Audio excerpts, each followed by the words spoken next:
J'avais 14 ans la première fois que j'ai vu une image de Bonneville. J'avais été fasciné par la moto qui passait sur la surface salée avec les montagnes en arrière et tout. Puis j'en parle aujourd'hui. Aujourd'hui, j'ai 54 ans. Ça fait exactement 40 ans que j'ai vu cette image-là. J'en parle aujourd'hui. Puis au moment où j'en parle, dans ma tête, je vois encore l'image en noir et blanc que la moto qui passe est aussi claire que la fois que je l'ai vue. J'ai enregistré ça dans mon disque dur à ce moment-là. Puis ça l'a déclenché en moi une espèce de rêve impossible. C'est sûr que je me suis dit, jamais moi je pourrais faire ça. Mais au fond de moi, le rêve c'était, j'aimerais tout ça faire ça. Ça a commencé avec des petites motos, là. Mon père, au départ, m'avait acheté un moteur bridge, puis il fallait que je le mette fonctionnel. Fait que l'amour de la mécanique a commencé là. On jase souvent, moi puis Gilles il m'a dit, quand il a fait sa machine du record du monde, qui est la motoneige, il dit qu'il avait de quoi se prouver à lui-même. C'est un peu ça pour moi aussi. En fait, tu fais pas ça pour prouver à tes chums ou prouver à quelqu'un que tu es meilleur que les autres. Si tu veux faire ça, t'es pas à bonne place. Mais en même temps, c'est le challenge, c'est l'expérience, c'est d'avoir la chance de comment est-ce qu'il y a de personnes qui peuvent dire dans leur vie, « Hey, moi, là, j'ai fait une machine, je suis allé la rouler à Bonneville, et puis je suis revenu. » J'ai pris une vieille moto accidentée que j'ai complètement adaptée pour moi. J'ai fait toutes les modifications moi-même. J'ai construit mes propres pièces. Je ne suis pas un machiniste, je ne suis pas un soudeur, je ne suis rien de ça. Je suis juste un peu un débrouillard dans à peu près toutes les facettes du jeu. Fait que ça a une importance pour moi de construire le véhicule au complet, de le préparer, de le faire moi-même puis de le piloter moi-même. Ça s'est dessiné, la moto que vous voyez ici, elle s'est dessinée, c'est un napkin de casino. Après les journées de course, puis peut-être un peu trop de soleil qui cognait sur la tête, c'est ce que ça a donné.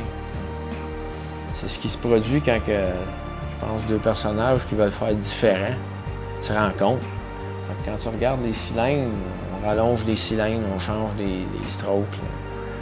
Les composantes internes de ce moteur-là, la liste est longue. Le record de vitesse dans ma catégorie, pour moi, c'est un 600cc suralimenté qu'on appelle Boost Fuel. Le record dans cette catégorie-là est de 173 000 à l'heure. C'est très élevé pour un 600. Quand on regarde l'aspect du sel, c'est quoi? C'est la nature, c'est pas nous autres qui la contrôle, c'est elle qui nous contrôle. Donc, on est allé prendre connaissance de la surface sur laquelle on était pour rouler. C'est sûr qu'il y a toujours une peur. Moi, j'ai pas mon dire que si il n'y a pas de crainte, le jour où tu arrêtes d'avoir peur ou d'avoir une crainte, quand tu es assis à une machine de même, c'est là que ça devient dangereux.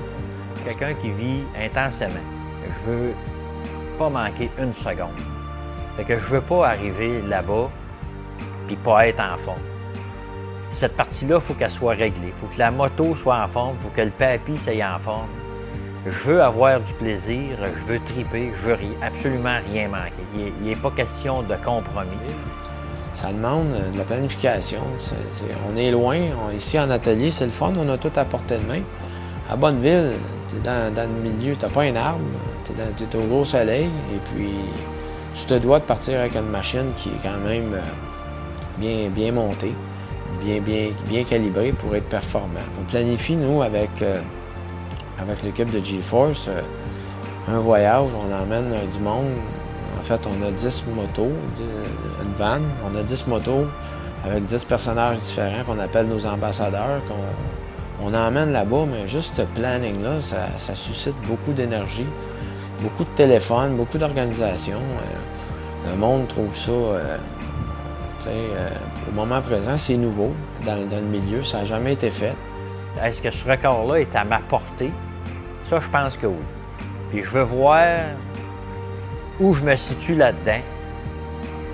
Puis c'est sûr que je vais faire de mon mieux pour y arriver. Puis si on pouvait signer un petit record de l'AMA, bien, ça serait la cerise sur le sundae. On va aller se comparer aux Américains. Et puis à partir de là, est-ce que c'est possible de revenir avec un record du monde?